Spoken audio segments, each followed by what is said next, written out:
నమస్కారం, welcome to asnnews. ముఖ్యమంత్రి సహాయ నిధి అనేది పేద ప్రజలకు ఆర్థికంగా ఆదుకునేందుకు గొప్ప వరమని, త్వరలోనే ప్రజలందరికీ ఆరోగ్య బీమా పథకం ప్రారంభించనున్నారని కూటమి ప్రభుత్వం ప్రజా ఆరోగ్యం మీద దృష్టి పెట్టిందని విద్యుత్ శాఖ మంత్రి గొట్టిపాటి రవికుమార్ అన్నారు. ఆదివారం చిలకలూరుపేటలోని మంత్రి నివాసంలో అద్దంకి నియోజకవర్గ పరిధిలో ఉన్న 60 మందికి ముఖ్యమంత్రి సహాయ నిధి కింద చెక్కులు 5గురికి LOCలను మంత్రి రవికుమార్ అందజేశారు.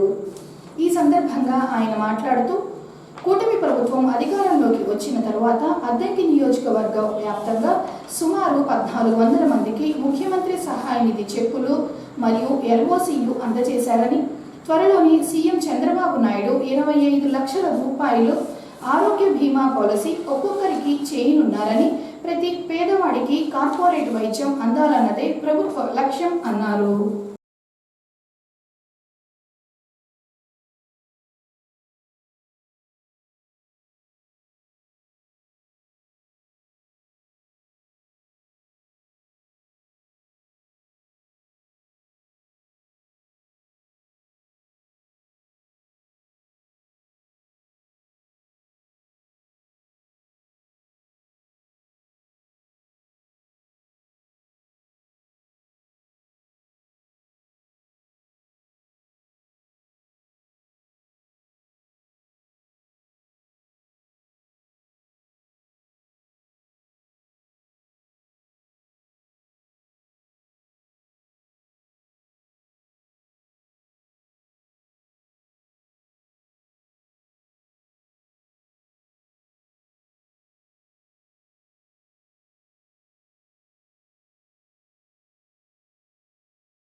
దక్షిణ భారత హిందీ ప్రచార ప్రాథమిక, మాధ్యమిక, ప్రవేశిక పరీక్షలు ఆదివారం అద్దంకి పట్టణంలోని కలాపూర్ రోడ్లో ఉన్న సెయింట్ జోసెఫ్ స్కూల్లో నిర్వహించారు.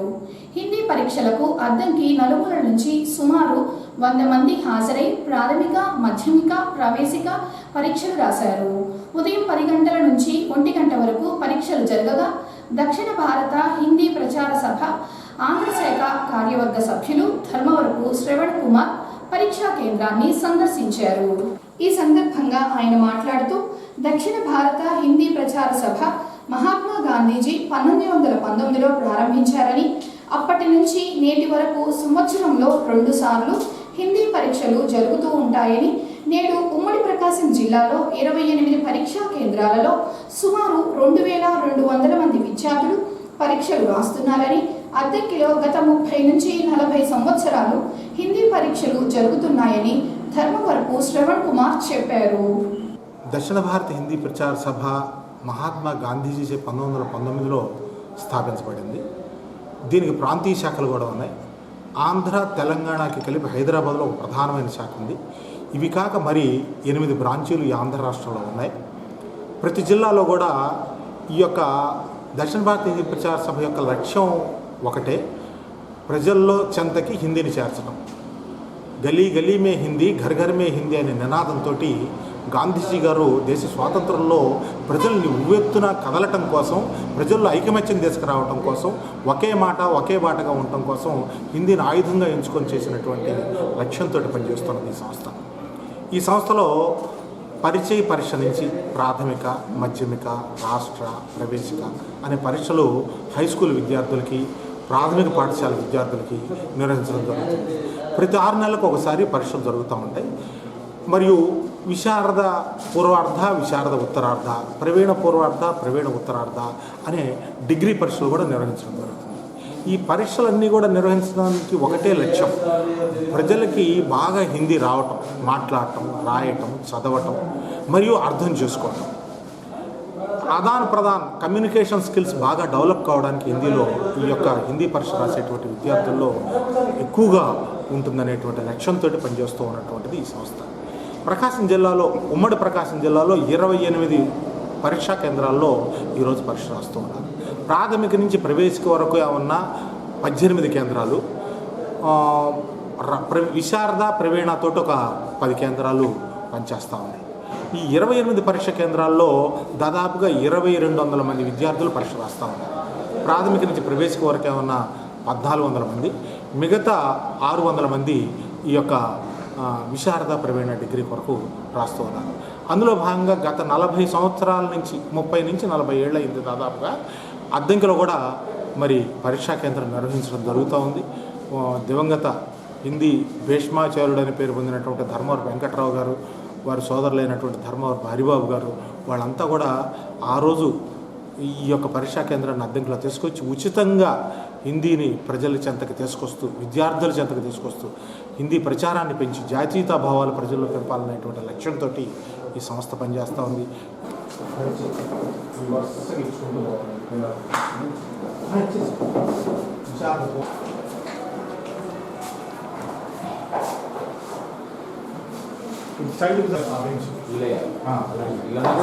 వీళ్ళంతా విశాఖ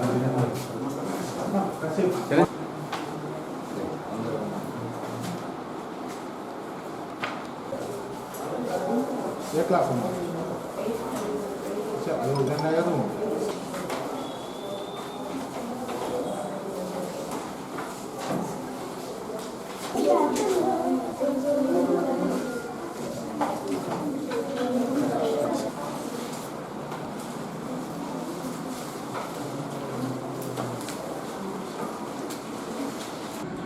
అద్దంకి మండలం నాగులపాడు గ్రామంలోని తెలుగు యువత ఆధ్వర్యంలో ఏర్పాటు చేసిన వినాయక విగ్రహం నిమజ్జనోత్సవ కార్యక్రమం శనివారం రాత్రి వైభవంగా జరిగింది. గ్రామ పురవీధుల్లో ఊరేగింపు నిర్వహించి అద్దంకి రామ్నగర్కు చేరుకొని నిమజ్జనానికి తరలి వెళ్లారు. ఈ సందర్భంగా ఏర్పాటు చేసిన వివిధ రకాల సాంస్కృతిక కార్యక్రమాలు, ఎన్టీఆర్ విగ్రహం, విష్ణుమూర్తి విగ్రహం ప్రత్యేక ఆకర్షణగా నిలిచాయి. రామ్నగర్ నుంచి bungalow road, bus stand centre, Bhavani centre మీదుగా గుండ్లకమ్మ నది వరకు యాత్ర సాగింది. కార్యక్రమంలో స్థానిక ప్రజలు, తెలుగుదేశం పార్టీ అభిమానులు తరలి వచ్చి వీక్షించారు. నిమజ్జనం సందర్భంగా ఎక్కడా ఎటువంటి లోపాలు రాకుండా పోలీసులు భద్రత ఏర్పాటు చేశారు.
ఎల్లో బుల్లో పూల గల్లో తల్లి ఎల్లో తల్లో బాణవిల్లో ఎన్ని ఎల్లో మళ్ళీ తిమ్మగల్లో మళ్ళీ ఎల్లో కంటి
ఇలా వచ్చారు.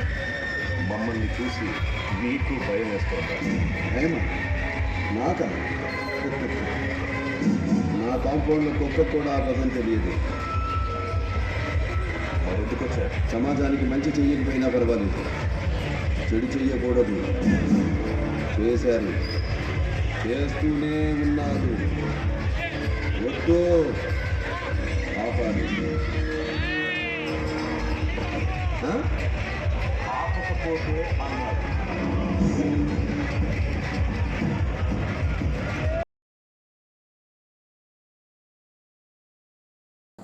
సింగరకొండలో ఉన్న శ్రీ ప్రసన్నాంజనేయ విశ్వబ్రాహ్మణ అన్నదాన సత్రంలో నూతన భోజనశాల భవన నిర్మాణానికి త్వరలో మంత్రి రవికుమార్ చేతుల మీదుగా భూమి పూజ చేయనున్నారని సత్ర అధ్యక్షులు దంతనాల కనకరత్నాచారి అన్నారు. ఆదివారం సింగరకొండలో ఉన్న అన్నదాన సత్రంలో కమిటీ సమావేశాన్ని ఏర్పాటు చేయగా కనకరత్నాచారి మాట్లాడుతూ ప్రస్తుతం సత్రంలో ఉన్న భోజనశాల భవనం ఇరుకుగా ఉందని, భోజనశాల నిర్మాణం కోసం అక్టోబర్ 11వ తేదీన మంత్రి రవికుమార్ చే శంకుస్థాపన చేయించేందుకు సన్నాహాలు చేస్తున్నారని, సత్రం భోజనశాల నిర్మాణానికి సుమారు ₹1 కోటి ఖర్చు అవుతుందని అంచనా వేశారని, దాతలు కూడా ముందుకు వచ్చి వారి వంతుగా సహాయ సహకారాలు అందించాలని కనకరత్నాచారి తెలిపారు. అందరూ కలిసి భవన నిర్మాణానికి కృషి చేయాలన్నారు. భోజనశాల గురించి భూమి పూజ చేయాలనుకున్నాము, కానీ కొన్ని సందర్భాలలో అది వెనుకపోతూనే వచ్చింది. ఆగస్టులో ఏమో పెళ్ళిళ్ళు ఉన్నాయని వాటికి ఏదో కార్యక్రమాల వల్ల ఆగుతూ వచ్చింది. సరే, మొన్న దసరా రోజు పెట్టుకుందామని ఒక నిర్ణయం అనుకుంటే, దసరా రోజు కూడా కొంతమందికి అడిగితే ఆ రోజు కూడా పండగ అని చెప్పేసి ఎవరు రాలేమన్న ఉపదేశంతో మళ్ళా హనుమాచారి గారిని అడిగి రేపు వచ్చిన నెల 11వ తారీఖు నిర్ణయించుకున్నాము. దీనికి పిలవటం కూడా ఏంటంటే, ఒకటి సార్ బుజ్జిగారు అనేది మెయిన్గా పిలవాలనుకున్నాం ఒకటి. ఇక ఊర్లో రాజకీయ నాయకుల్ని ఎవరికైనా చెప్దామా లేదా అనేది ఒక మీ సలహా ఒకటి. రెండోది ఏంటంటే పీఠాధిపతి శివకుమార్ గారిని పిలుద్దామని ఒకటి అనుకున్నాము. బెంగళూరు నుంచి మోహనాచార్య గారని ఒక పీఠాధిపతి ఉన్నారు, ఆయనకు ఒకసారి చెప్దామనుకున్నాము. పోతే మనలో ఈఏపీగా కొంతమంది ఉన్నారు, ఇక ఎస్పీలు కానీ, డిఎస్పీలు కానీ, కలెక్టర్లు కానీ, డాక్టర్లు కానీ, వాళ్ళందరినీ కూడా కొంతమందిని సంప్రదించున్నాము. అందరూ కూడా వస్తామన్నారు. వాళ్ళందరూ కూడా పిలిచి మన ఊళ్ళల్లో ఈ ఐ కేటగిరీలో ఉన్నారన్న ఆలోచనతో వాళ్ళందరినీ కూడా పిలుచుకొని మనం దీని గురించి వాళ్ళకి కొద్దిగా చెప్పి వాళ్ళ సలహాలు వాళ్ళ సూచనలు తీసుకొని వాళ్ళ ద్వారా ఇంకెవరినైనా కలిసి దీన్ని కొద్దిగా అభివృద్ధి టైప్లో డెవలప్మెంట్గా తీసుకెళ్లాలన్న ఆలోచనతో వాళ్ళందరినీ కూడా కలవటం అవుతుంది. ఫోన్లు చేసాము ఆల్రెడీ. ఇక్కడే కాదు, మనకి ఇంకా తెలంగాణలో కూడా చాలామంది ఉన్నారు, రమ్మని కూడా పిలిచారు. సరే ప్రస్తుతానికైతే ఏపీ ఊరికి అని అనుకున్నాం అని చెప్పుకున్నాను అందరితోటి. సరే వీళ్ళ ఊరికి చూసి కన్స్ట్రక్షన్ అయిన తర్వాత ఒకవేళ వీలైతే అది కూడా వాళ్ళని కూడా పోయి కలుద్దామన్న ఆలోచనలో ఉన్నాము. అది ఇప్పుడు ప్రస్తుతానికి రేపు ఈ భూమి పూజ వరకు మన ఏపీ వరకు కొంచెం చూసి వీళ్ళందరం కూడా ఫోన్ నెంబర్లు తీసుకోవడం మాట్లాడటం జరిగింది. ఇవన్నీ మీకు చెప్పి ఇలా చేద్దామనుకుంటున్నామని మీ సలహాలు కూడా చూసి దీన్ని ఎలా డెవలప్ చేద్దామా, దీని కన్స్ట్రక్షన్ ఎలా చేద్దామా, దీనికి ఎవరైతే ఏ సలహాలు ఇస్తారో దాన్ని కూడా పాటించి దీన్ని ముందుగా అభివృద్ధి చేయడం కోసమని ఈరోజు చిన్న మీటింగ్ పెట్టామని జరిగింది. మీ సలహాలు ఏదన్నా మీరు చెప్తే దాన్ని పాటించి దానికి ముందుకు వెళ్ళడానికి ప్రయత్నిద్దామని ఒక చిన్న ఆలోచనతో అందరికీ నమస్కారం. సింగరకొండ శ్రీ ప్రసన్నాంజనేయ యశ్వబ్రాహ్మణ అన్నదాన సత్రంలో కార్యవర్గ సమావేశం మరియు యశ్వబ్రాహ్మణ సంఘాల ఆధ్వర్యంలో సమావేశం నిర్వహించడమైంది. ఈ సమావేశంలో మన సత్రం నందు నిర్మించదలసిన భోజనశాల గురించి చర్చించి పలు కీలక నిర్ణయాలు తీసుకొని దాని నిర్మాణంలో కొరకు సంఘీయుల నుండి సలహాలు సూచనలు తీసుకొని దాని నిర్మాణం కొరకు ముందుకెళ్ళటకు 11వ తారీఖు అక్టోబర్ నెల పూజా కార్యక్రమం నిర్వహించడానికి తీర్మానించుకుంటున్నాను. వాటన్నిటి మీద ఏకాభిప్రాయం, ఎవరి అభిప్రాయం వాళ్ళు చెబుతారు, అన్ని కలిపి ఒక చెప్పలేరు కదా. వాటన్నిటి మీద ఒక ఏకాభిప్రాయం దాన్ని ఫాలో చేస్తూ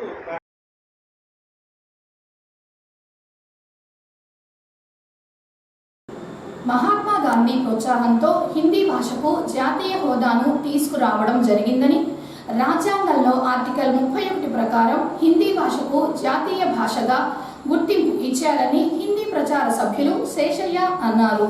అద్దంకి పట్టణంలోని కలవపూర్ రోడ్లో ఉన్న సెయింట్ జోసెఫ్ స్కూల్లో ఆదివారం ప్రపంచ హిందీ భాషా దినోత్సవాన్ని విద్యార్థులతో కలిసి నిర్వహించారు. ఈ సందర్భంగా వారు మాట్లాడుతూ దేశ భాష అధికారిక భాషగా విరాజిల్లుతూ దేశంలోని ఉత్తర దక్షిణ భారతదేశాలను ఏకత్వం చేయడానికి తీసుకువచ్చిన భాష హిందీ అని, దీని వెనుక మహాత్మా గాంధీజీ ఉన్నారని గుర్తు చేశారు. ఇంటింటికి హిందీ, దేశమంతటా హిందీ అనే నినాదంతో హిందీ ఉద్యమంలో పాల్గొన్నారని, ప్రతి ఒక్కరికి హిందీ నేర్పించాలన్నదే గాంధీజీ లక్ష్యమని, దేశంలో హిందీ భాష ప్రచారం జరగడం వల్ల ఉద్యోగ ఉపాధి లభిస్తుందని శేషయ్య తెలిపారు. అందరికీ నమస్కారం. ఈరోజు భారతదేశ వ్యాప్తంగా స్వతంత్రోద్యమానికి సహాయకరంగా దేశానంతటినీ ఏకం చేసే భాష ఒకటి అవసరమని మహాత్మా గాంధీ గారి ప్రోత్సాహంతో ఈ హిందీ భాషకి జాతీయ హోదాను తీసుకురావడం జరిగింది. తద్వారా దక్షిణ భారతదేశంలో ప్రత్యేకంగా దక్షిణాది రాష్ట్రాల్లో హిందీ భాష పట్ల అవగాహన కలిగించడం కోసం దక్షిణ భారత హిందీ ప్రచార సభ అనే దాన్ని ఏర్పాటు చేసి హిందీ భాషని వృద్ధి చేయడం జరుగుతుంది. దానికి గాను రాజ్యాంగం గుర్తించిన ఆర్టికల్ 31 ప్రకారం హిందీ భాషకి జాతీయ భాష గుర్తింపు ఇవ్వడం జరిగింది. అదనం ఈరోజు సెప్టెంబర్ 14 కనుక ఆ సెప్టెంబర్ 14ని నేషనల్ హిందీ డేగా జరుపుకోవడం జరుగుతుంది. దీన్ని పురస్కరించుకొని హిందీ ప్రచారానికి సంబంధించి కొన్ని ప్రాథమిక ప్రచారక నుంచి తర్వాత ప్రవీణ ఉత్తరార్ధ వరకు కొన్ని పరీక్షల నిర్వహణ జరుగుతుంది. దానికి కార్యవర్గ సభ్యుడిగా జి శ్రావణ్ కుమార్ గారు ఎంతో ప్రోత్సాహంతో ఎంతో ఆసక్తితో ఈ పరీక్షల నిర్వహణకు సహాయ సహకారం అందిస్తున్న వారికి ప్రత్యేకమైన ధన్యవాదాలు తెలియజేస్తున్నాం. మీ అందరికీ ప్రత్యేకమైన హిందీ దినోత్సవ శుభాకాంక్షలు. ఈ దేశ భాష అధికార భాష మరియు ప్రాంతీయ భాషగా విరాజిల్లుతూ ఈ దేశంలో ఉన్నటువంటి ఉత్తర భారతదేశ దక్షిణ భారతదేశాలని ఏకీకృతం చేయడానికి నాడు మహాత్మా గాంధీ స్వాతంత్ర పోరాటంలో దక్షిణ భారతదేశంలో ఉన్న ప్రజల మొత్తాన్ని కూడా ఒకే తాటిపై తేవడానికి తీసుకొచ్చినటువంటి ఒక సాధనం లాంటిదే హిందీ భాష. దేవనాగరి లిపిలో ఉండేటువంటి హిందీ భాషని దక్షిణ భారతీయులకు ప్రధానంగా పరిచయం చేయాలంటే దానికి ముఖ్యంగా ఒక సంస్థని స్థాపించడం జరిగింది. 1919లో దక్షిణ భారత హిందీ ప్రచార సభ అనే పేరుతోటి ఒక సంస్థను స్థాపించి ఆ ప్రచార సభ ద్వారా ప్రజల చెంతకు హిందీ భాషని నేర్పడం జరిగింది. ఆ సందర్భంగానే ఘర్ ఘర్ హిందీ దేశభర్ హిందీ అనే నినాదంతో గాంధీజీ గారు పిలుపు మేరకు ఈ స్వాతంత్ర పోరాటంలో పాల్గొనేటువంటి చాలామంది దేశభక్తులు పాల్గొన్నారు. అదేవిధంగా ఈ ప్రాంతానికి చెందినటువంటి ధర్మవరపు వెంకట్రావు గారు కూడా నాడు స్వాతంత్ర పోరాటంలో పాల్గొనడానికి మొట్టమొదట ఈ యొక్క హిందీ ఉద్యమంలోకి అడుగుపెట్టారు. ఖద్దర్ ధారణ, హిందీ ప్రచారం ఈ రెండు అస్త్రాలుగా ఉపయోగించినటువంటి సందర్భంలో మరి హిందీ ప్రచారం దక్షిణ భారతదేశంలో ఉన్నటువంటి విద్యార్థులందరికీ కూడా ఒక సేవా దృక్పథంతో వాళ్ళకి నేర్పాలనేటువంటి సంకల్పంతో వ్యక్తిగతంగా నేను దక్షిణ భారత హిందీ ప్రచార సభ ఆంధ్ర శాఖకి కార్యవర్గ సభ్యుడిగా గత 15 సంవత్సరాల నుంచి సేవలు అందిస్తూ ఉన్నాను. వాళ్ళలో జాతీయతా భావం రావటం, దేశభక్తి పెరగటం, హిందీ భాషా ప్రచారం జరగటం, దేశంలో హిందీ భాషా ప్రచారం పెరగటం వల్ల మరి వారి యొక్క జీవితానికి అవసరమైనటువంటి ఉద్యోగ కల్పనలకు కూడా చాలా సులువైనటువంటి మార్గంగా ఈ యొక్క మార్గాన్ని ఎంచుకొని ఈ ప్రచారం చేస్తున్నాం. అందరికీ నమస్కారం. ఒక్క నిమిషం నేను వస్తా, ఆగండి. పిల్లలకి 2 మాటలు చెప్పమంటుకోండి, చెప్పుకో. ఒక్క నిమిషం.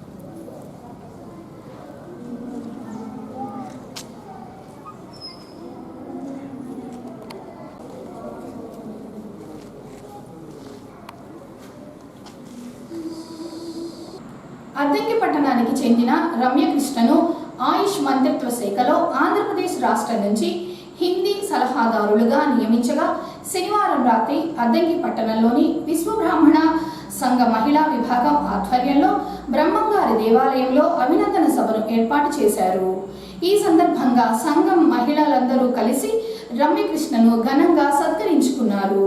అనంతరము రమ్యకృష్ణ మాట్లాడుతూ ఆయుష్ మంత్రిత్వ శాఖ హిందీ సలహాదారులుగా 3 కేంద్ర ప్రభుత్వం నియమించగా ఆంధ్రప్రదేశ్ నుంచి తనను నియమించారని, నామినేటెడ్ పదవి రావడానికి కారణమైన పార్టీ, రాష్ట్ర, జిల్లా అధ్యక్షులకు కృతజ్ఞతలు అని, తన మీద నమ్మకం ఉంచి హిందీ సలహాదారులుగా నియమించారని, నమ్మకాన్ని ఒమ్ము చేయకుండా న్యాయం చేస్తారని రమ్యకృష్ణ తెలియజేశారు. వీటన్నింటినీ కూడా బాగా ప్రాచుర్యంలోకి తీసుకురావడం కోసం అనేసి సెంట్రల్ గవర్నమెంట్ 2014 సంవత్సరం నుంచి మొట్టమొదట మోడీ గారు మినిస్టర్గా వచ్చిన ప్రైమ్ మినిస్టర్ అయినప్పటి నుంచి కూడా దీన్ని ప్రత్యేకమైనటువంటి మంత్రిత్వ శాఖగా ఏర్పాటు చేయడం జరిగింది. మరి జాతీయ స్థాయిలో ఉన్నటువంటి ఈ మంత్రిత్వ శాఖలో మన ఆంధ్రప్రదేశ్ నుంచి, అది కూడా మన విశ్వబ్రాహ్మణ నుంచి వెళ్ళడం జరిగింది. అందరికీ కూడా చాలా చాలా గర్వకారణం. ఏదైనా సరే ఒక పురుషుడి విజయం వెనుక స్త్రీ ఉంటుంది అంటారు. అట్లాగే మరి రమ్యకృష్ణ గారి విజయం వెనుక కూడా తల్లి కావచ్చు, వాళ్ళ భర్త కావచ్చు, అందరి ప్రోత్సాహం ఉంది అనేసి అనుకుంటున్నాను. అవకాశం రావాలే కానీ ఆడవాళ్ళు కూడా అన్ని రంగాలలో కూడా తమ సామర్థ్యాన్ని నిరూపించుకుంటా ఉన్నారు. స్త్రీ సాధికారత అంటే ఏం లేదు, నిర్ణయాలలో భాగస్వామి కావడం. అది ఇంట్లో తీసుకునే నిర్ణయాలు కావచ్చు, ఆర్థిక నిర్ణయాలు కావచ్చు, రాజకీయ నిర్ణయాలు కావచ్చు, వీటన్నింటిలో స్త్రీ భాగస్వామి. ఆ నిర్ణయం తీసుకునేటువంటి ఆ సాధికారత అనేది రావాలంటే ఆర్థిక శాఖ మంత్రి అంటే నిర్మలా సీతారామన్ గారు అని చెప్పుకుంటాము. అట్లా ఏంటంటే ఇప్పుడు ఆంధ్రప్రదేశ్లో హోంశాఖ మంత్రి అంటే వాళ్ళు కూడా అని చెప్పుకుంటాము. నేను చిన్నప్పటి నుంచి కూడా 10th క్లాస్ అయిపోయే లోపే ప్రాథమిక నుంచి ప్రవీణ వరకు ఏవైతే క్లాసెస్ ఉన్నాయో అవన్నీ కూడా 10th క్లాస్లోకి పూర్తి చేశాను. తర్వాత ఇంటర్ గోవిందాంబికా కాలేజ్లో చదవడం జరిగింది. ఆ తర్వాత అనుకోకుండా ఈ ఎంట్రన్స్ ఎగ్జామ్స్ జరిగాయి అన్నమాట. హిందీ ఎంట్రన్స్ ఎగ్జామ్స్ ట్రైనింగ్కి సంబంధించినటువంటి. సో దాంట్లో ఎంట్రన్స్ ఎగ్జామ్ రాయడం, దాంట్లో నేను ఫస్ట్ క్లాస్లో పాస్ అవ్వడం. వెంటనే నేను ఇంటర్ చదివిన తర్వాత డిగ్రీ చదవకుండా నేను డైరెక్ట్గా హిందీ బీఈడీ చేయడానికి మన దక్షిణ భారత ప్రచార సభ చెన్నైకి వెళ్ళి నేను అక్కడ చదువుకొని రావడం జరిగింది. ఒక 1 year పాటు శిక్షణ పూర్తి చేసుకొని వచ్చాను. వచ్చిన తర్వాత యథావిధిగా ఒక కాలేజ్లో కూడా నన్ను లెక్చరర్గా చెప్పమని కూడా అడగడం జరిగింది. అది నేను చదువుకున్న కాలేజ్లోనే, గోవిందాంబికా కాలేజ్లోనే. కానీ లేదు, నేను డిగ్రీ కంప్లీట్ చేయాలనే ఉద్దేశంతో నేను డిగ్రీ కంప్లీట్ చేశాను. తర్వాత ఇది కేవలం మన అద్దంకిలో వెంకట్రావు గారు మాస్టర్ గారి సారథ్యంలో నేను ఫస్ట్ నుంచి కూడా ప్రాథమిక నుంచి ప్రవీణ వరకు చదువుకున్నాను. మెయిన్గా నా మొదటి గురువు గారు ఎవరు అంటే శ్రావణ మాస్టర్ గారు నేను చిన్నప్పటి నుంచి కూడా నువ్వు బాగా చదువుతావు అమ్మా, నువ్వు హిందీలో మంచి నాలెడ్జ్ ఉంది, నీకు ఖచ్చితంగా చదువుకోవాలని ఆయన నన్ను చాలా ప్రోత్సహించారు. అదేవిధంగా నేను కూడా 10th క్లాస్ లోపే పూర్తి చేశాను. తర్వాత రాష్ట్ర తర్వాత ప్రవేశిక, విశారద ఫస్ట్ పార్ట్, విశారద సెకండ్ పార్ట్, ప్రవీణ ఫస్ట్ పార్ట్, ప్రవీణ సెకండ్ పార్ట్, ఈ 5 క్లాసెస్ కూడా వెంకట్రావు గారి సారథ్యంలో చదువుకున్నాను. ఆయన ఈరోజు లేకపోవడం కొంచెం బాధాకరం. నా ఈ చదువు పూర్తి చేసుకున్న తర్వాత ట్రైనింగ్ చేసి వచ్చాను. తర్వాత అనుకోకుండా హిందీకి సంబంధించి నేను అంటే స్కూల్కి అలా వెళ్ళలేకపోయాను. అనుకోని పరిస్థితుల్లో స్టేట్ బ్యాంక్ ఆఫ్ ఇండియాలో నాకు జాబ్ రావడం జరిగింది కాంట్రాక్ట్ బేసిక్గా. ఫస్ట్ డిగ్రీ కంప్లీట్ అయిపోయిన నెక్స్ట్ ఇయర్లోనే నేను స్టేట్ బ్యాంక్లో జాబ్ చేశాను ఒక 2 సంవత్సరాల పాటు. తర్వాత నాకు కన్సీవ్ అయ్యి కొంచెం పాప వల్ల నేను అక్కడ స్టేట్ బ్యాంక్లో మానుకోవాల్సి వచ్చింది. తర్వాత నేను బాస్టన్ స్కూల్లో టీచర్గా చేశాను ఒక 3 సంవత్సరాల పాటు. అది చేసిన తర్వాత మళ్ళీ కన్సీవ్ అవ్వడం, మళ్ళీ అక్కడ కూడా కొంచెం మళ్ళీ మానుకోవడం జరిగింది. తర్వాత ఇప్పుడు ప్రెసెంట్ అయితే బీసీ ఫినాన్స్ కార్పొరేషన్ వాళ్ళు టైలరింగ్కి సంబంధించినటువంటి క్లాసెస్ ఏవైతే రన్ చేస్తున్నారు, ఫ్రీగా నేర్పిస్తున్నారు మహిళలకి, దాంట్లో ఆపరేటర్గా జాబ్ చేస్తూ ఉన్నాను. ఈ జాబ్ చేస్తూ ఉన్న సమయంలోనే నాకు ఇటువంటి పదవి రావడం చాలా ఆనందకరంగా ఉందని చెప్పుకోవచ్చు. దీని మెయిన్ ఉద్దేశం ఏంటి అంటే తమిళనాడులో మన ప్రాథమిక ఇవి చదువుకున్న పిల్లలు ఎవరైతే ఉన్నారో వాళ్ళందరూ కూడా చాలా దూర విద్య కోసం మనం తమిళనాడు వెళ్ళి చదువుకోవాల్సిన పరిస్థితి. మన ఆంధ్రాలో కూడా ఉంది, బట్ అది విజయవాడలో ఒక కాలేజ్లో మాత్రమే ఉంది. కానీ అది దక్షిణ భారత హిందీ ప్రచార సభకి సబ్ కాలేజ్లుగా చెప్పుకుంటారు తప్పితే మెయిన్ కాలేజ్ అయితే కాదు.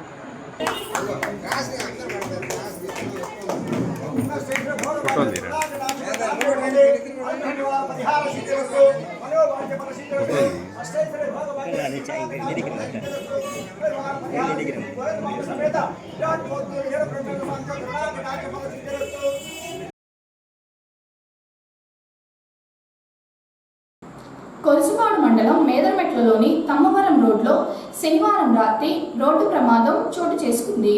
ఎదురుగా వస్తున్న 2 ఆర్టీసీ బస్సులను 4 చక్రాల ఆటో అంచుల్లో ఢీకొని ఆగకుండా వెళ్లిపోయింది. ఈ ఘటనలో 2 బస్సులకు స్వల్పంగా డ్యామేజ్ కాగా తక్షణమే ఆర్టీసీ బస్సు డ్రైవర్లు ఆటో కోసం గాలించినప్పటికీ ప్రయోజనం లేకుండా పోయింది. బస్ డ్రైవర్లు ఈ ఘటనపై మేదరమెట్ల పోలీసులకు ఫిర్యాదు చేశారు.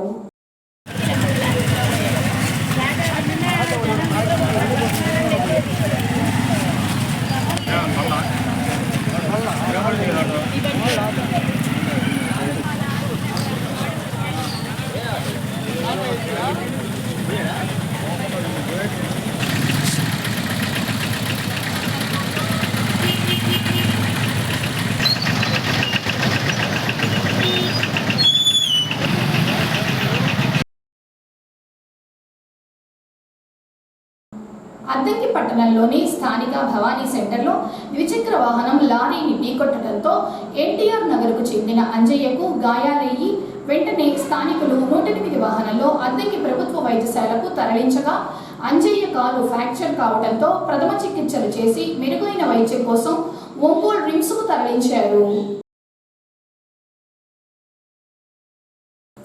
ఏఎస్ఎన్ న్యూస్ ఇంతటితో సమాప్తం. నమస్కారం.